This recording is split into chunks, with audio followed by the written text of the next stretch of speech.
ఏపీలో గత వైసీపీ పాలనలో మంగళగిరిలోని టీడీపీ కేంద్ర కార్యాలయంపై దాడి చేసిన కేసులో వైసీపీ కీలక నేతలకు ఇవాళ భారీ ఊరట లభించింది. వైసీపీ ప్రధాన కార్యదర్శి సజ్జల రామకృష్ణారెడ్డి, లేళ్ల అప్పిరెడ్డి, తలసిల రఘురాం, మాజీ ఎమ్మెల్యే ఆళ్ల రామకృష్ణారెడ్డిపై టీడీపీ ఆఫీస్పై దాడి చేసిన కేసులో ప్రభుత్వం కేసులు నమోదు చేసింది.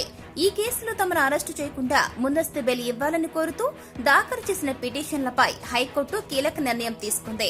టీడీపీ కేంద్ర కార్యాలయంపై దాడి కేసులో ముందస్తు బెయిల్ కోసం పలువురు వైసీపీ నేతల తరపున దేవినేని అవినాష్ వేసిన పిటిషన్పై ఇవాళ ఏపీ హైకోర్టు మరొకసారి విచారణ చేసింది. ఈ కేసులో పోలీసుల తరపున కేఎం కృష్ణారెడ్డి, అవినాష్ తరపున సీనియర్ న్యాయవాది రవిచందర్ తమ వాదనల్ని వినిపించారు. ఈ కేసుతో సంబంధమున్న వైసీపీ ఎమ్మెల్సీ లేళ్ల అప్పిరెడ్డి దాఖలు చేసిన పిటిషన్ పైన ధర్మాసనం విచారణ చేపట్టింది.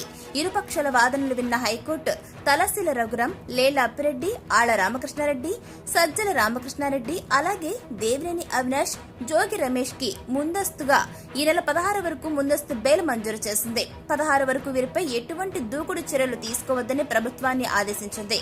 అలాగే తదుపరి విచారణను 16వ తేదీకి వాయిదా వేసింది. దీంతో ఆలోపు వీరికి ఊరట లభించినట్లయింది.